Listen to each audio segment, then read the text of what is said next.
I played Half-Life for the first time in 2024. Beat it over the course of about 3 days. It actually took me 4 days because the first time I played one third of the way through it. I did the quick saves and I didn't pay attention to the writing. And quick saves don't actually save to a memory card. Therefore, I had to start over again. But nonetheless, I got it played. Yes, this 1998 classic, I never played it. I played Counter-Strike. I played Team Fortress Classic in the early 2000s. I'm talking 2000, 2001, when it was first getting started off, when it was first popular. But I've never actually played the single-player Half-Life campaign. This is my first experience with it. And I haven't played Half-Life 2 as well, even though I bought Half-Life 2 a couple of times for the PC in the mid-2000s, but I just never got to it. And I ended up selling it many, many years ago. But I just played Half-Life, and I can definitely see how it influenced first-person shooters. Late 90s, we're talking like 99 into 2000. I was playing Quake 2, Quake 3, Unreal Tournament in terms of first-person shooters. Even tried out Tribes. It might have been Tribes 2. I don't remember exactly what it was back then. But I was into those arena-type shooters. And when I found out about Counter-Strike and Team Fortress Classic, I think from a couple of people at school at the time, I got into that. Played Counter-Strike often. Played Team Fortress Classic even more often because it was a lot of fun with those team death matches, capture the flag type of things. And I think I like playing as a pyro or engineer, sometimes a medic, where I just run up on people. And I think they even had some kind of, I wouldn't say a ninja, but like a guy that can look like the enemy. He can look like the enemy, and it's like kind of spy kind of thing. I don't remember. It's been a very long time since I played those games. But yes, Half-Life, I definitely see it as a good game. I can see how it molded things going forward. It actually gave a story that goes along as you play the game. I'm not even sure. Were there cutscenes in this? I can't remember. I mean, I just played it, but it seemed like everything's baked into it. It gave a first-person shooter a storyline type of puzzle kind of things, be it physical puzzles, how you maneuver your body, or hey, you go over there, you click this button to do this and do that. I felt the right kind of difficulty. I played it on normal, and it could have been even a little bit. At the time, it was 98. You could say it probably would even look, aliens would look kind of, hey, it's kind of a little bit scary. It makes you might want to jump a little bit or see those weird, gruesome kind of aliens. Obviously, the graphics aren't in line completely with modern times. It does have a level of, hey, look at that weird looking monster. It's kind of freaking me out feel to it. But I'm sure it would have been a lot more intense at that point in time. I wouldn't say to the level of Resident Evil, but seeing those creatures and aliens and stuff like that would have had like a little bit of a scare factor, or fear factor, or whoa, just freaking me out kind of factor, if you will. We have a good game, good pacing I liked in this.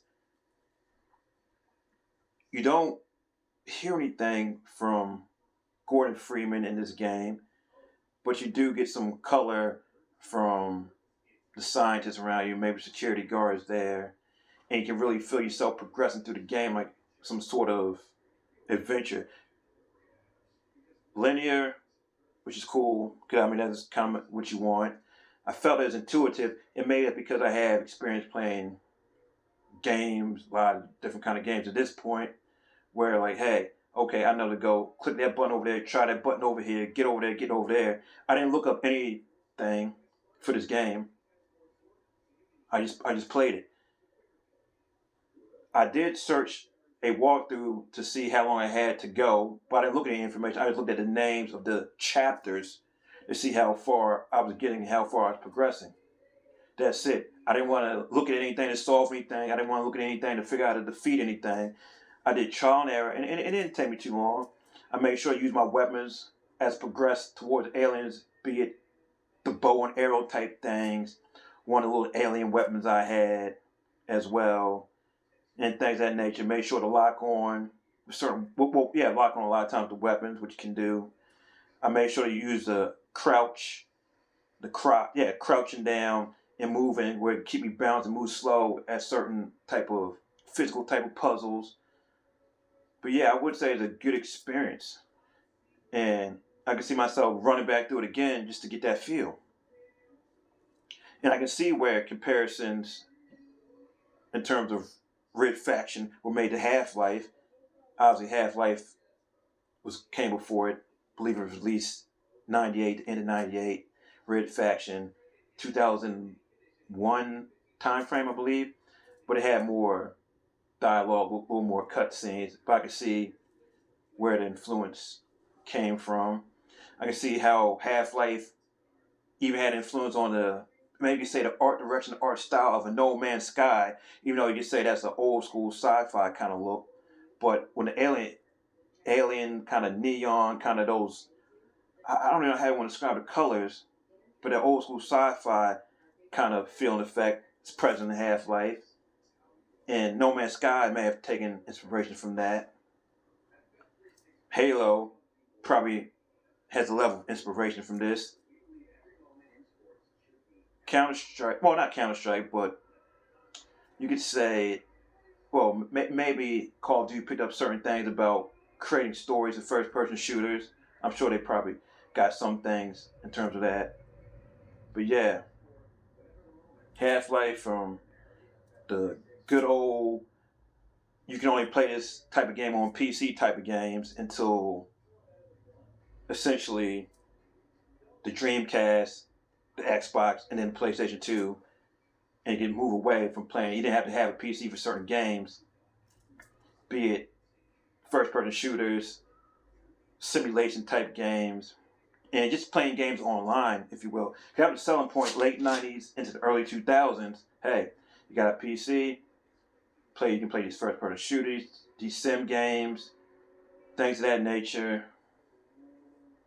and even get some more 3D kind of horsepower, which might not have been present on the PlayStation, Sega Saturn, or N64 at that time, in terms of titles and in terms of graphical fidelity, look, things of that nature. So yeah, I'm glad I finally got a chance to play it. Follow along with, what was it? I said Gordon Freeman. I'm not sure I said Morgan Freeman earlier. I don't know why I said that, but Gordon Freeman. And I look forward to playing Half-Life 2 at some point. I'll probably play it on a console. Probably get an Xbox 360 again at some point and play Half-Life 2. But I mean, I could play the Half-Life 2 on the PS3, but I don't think it runs as well. Got a lot of third-party stuff that runs well on PS3. And as a trade-off and give and take, I'm about to research it, see what the comparisons are between the 360 and the PS3 in terms of Half-Life 2, and I'll play it that way. Because guess what? You know, it's modern times, dual analog sticks, things of that nature. So you don't have to have a game PC or anything to do that. And, you know, me sitting from PC playing a video game, really haven't done that since the early 2000s. Because even when I played Crisis recently, last year, played that on the PS4.